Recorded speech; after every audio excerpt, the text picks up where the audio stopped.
Dear students, how are you? I think you are fine by the grace of the Almighty. I am also fine by His grace. We are passing a critical period because of coronavirus, and we all have to be careful and conscious to avoid this virus. You have to use masks and sanitizers to save yourself, and when you come to college and other places, you must take some precautions to save yourself from this pandemic. You know me, so I don't like to introduce myself today. I just go to board, and I have again come here today with a new topics on transformation. You see on the board in my previous class, I have already finished transformation, that is assertive to negative. You will see on my YouTube channel, and also you will find it in Digraj Degree College's YouTube channel. You must follow and watch these videos to reduce your faults, and it will help you to make easy your transformations. That's why I'm going to discuss today on assertive to interrogative. This is first class of today. You see on the board, it is for first year and both secondary students.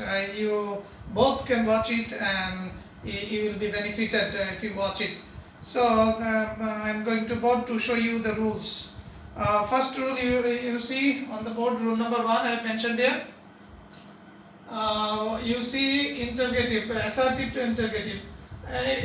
You just follow. তোমরা এখানে খেয়াল করো যে আমি এখানে structure লিখছি, interrogative structure যেটা হবে অর্থের পরিবর্তন। তোমাকে you must remember that you cannot change the meaning. I have already mentioned this word, that you cannot change the meaning, just change the structure.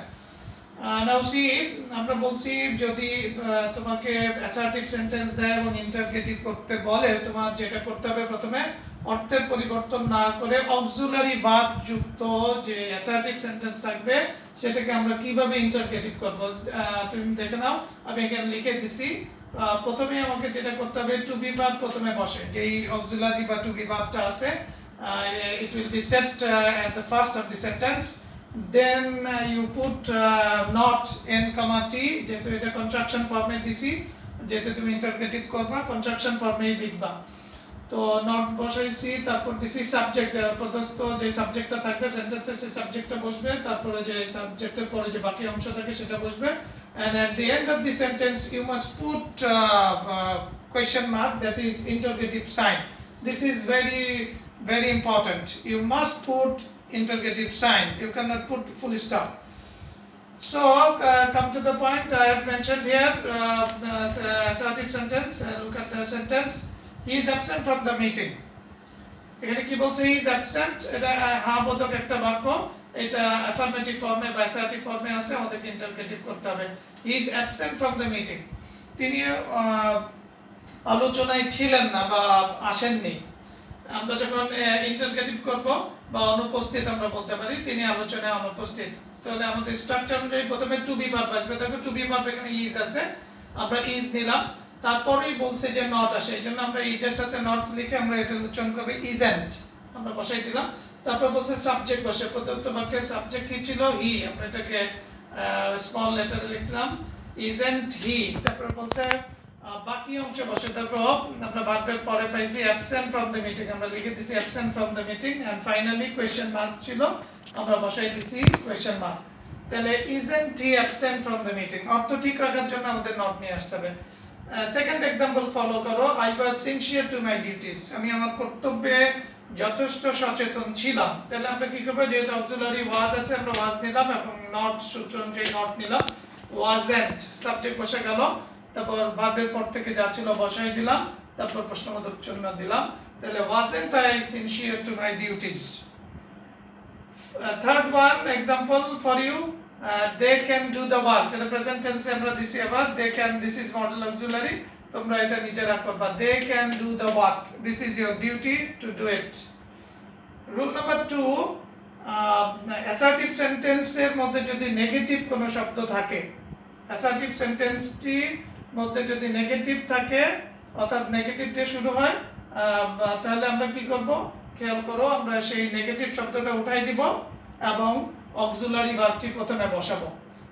তোমরা এটা খেয়াল রাখবা, অ্যাফার্মেটিভ থাকলে নেগেটিভ ইন্টারগেটিভ হয়, নেগেটিভ থাকলে অ্যাফার্মেটিভ ইন্টারগেটিভ হয়। এটা affirmative ছিল, নেগেটিভ ইন্টারগেটিভ হয়েছে, এখানে দেখো নেগেটিভ ইন্টারগেটিভ, আর এটা নেগেটিভ আছে সেহেতু আমরা লিখব অ্যাফার্মেটিভ ইন্টারগেটিভ। দেখো he is not a good student, negative, তাহলে আমরা অ্যাফার্মেটিভ ইন্টারগেটিভ করব।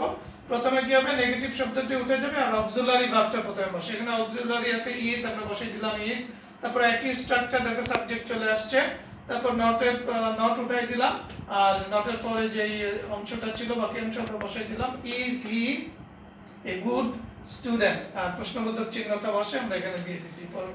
তাহলে is he a good student, সে কি ভালো ছাত্র, is not a good student, সে ভালো ছাত্র নয়, মানেই হচ্ছে সে কি একজন ভালো ছাত্র, আমরা যদি ভালো বাংলায় বলি, একটা প্রশ্ন থেকেই যায়। Next one, Jerry was not irresponsible, Jerry দায়িত্বহীন বা কর্তব্যহীন ছিল না, তার মানে সে দায়িত্ববান, তাহলে আমরা এটাকে লিখতে পারি ওয়াজ জেরি ইররেসপন্সিবল। আমরা এটার আনসার যদি লিখি, নটটা উঠে যাবে, আমরা প্রথমে অক্সিলারি নিয়ে আসবো, প্রথমে এই যে লিখেই দিছি অক্সিলারি সে ওয়াজ, তারপরে সাবজেক্ট বসবে জেরি, আর নটটা উঠে যাবে, আমরা বলছি নেগেটিভ শব্দটি উঠে যায়, ওয়াজ জেরি ইররেসপন্সিবল, প্রশ্নবোধক চিহ্ন। থার্ড ওয়ান দেখো, they could not drink salty sea water. This is your wrong task, you will do it by following my rules. I will take it later. They could not drink salty sea water. তারা এই লবণাক্ত সমুদ্রের পানি পান করতে পারে নাই, কি হবে তোমরা লিখবা। রুল নাম্বার 3 ফলো করো, just come to rule number 3। দেখো 3 এর মধ্যে আমি আবার 1 দিছি এবং 2 দিছি, এখানে দুটো রুল আছে এবং এখানে আরেকটা নোট আছে। আগেরগুলো তোমরা ফলো করো, এগুলো সব অক্সিলারি টু বি ভার্ব দিয়েছিল।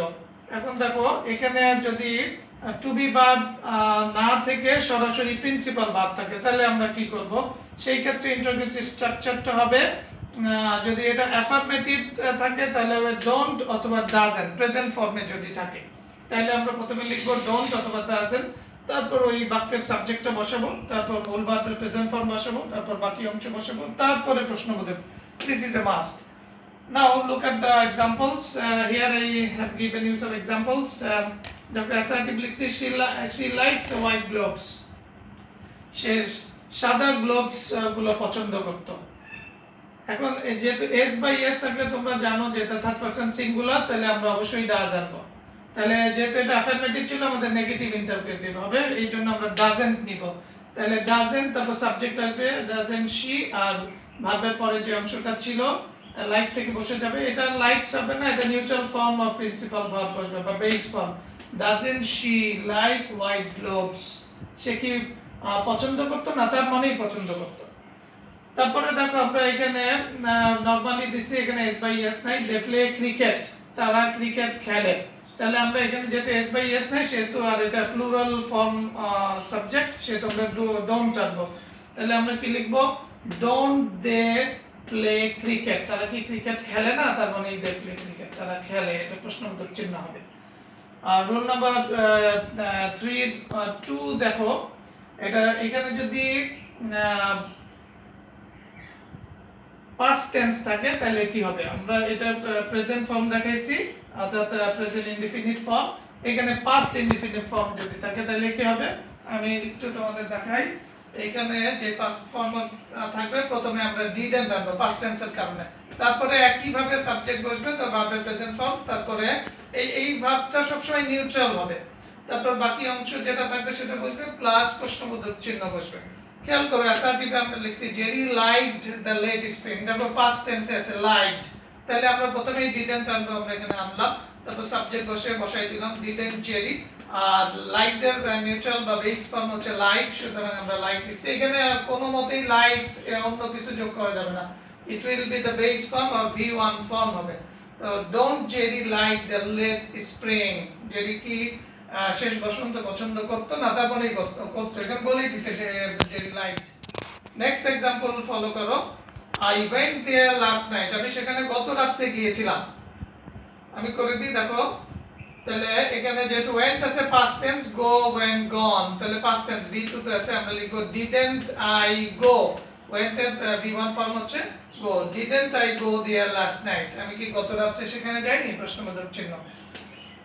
You just follow here, there is a note and you must follow it.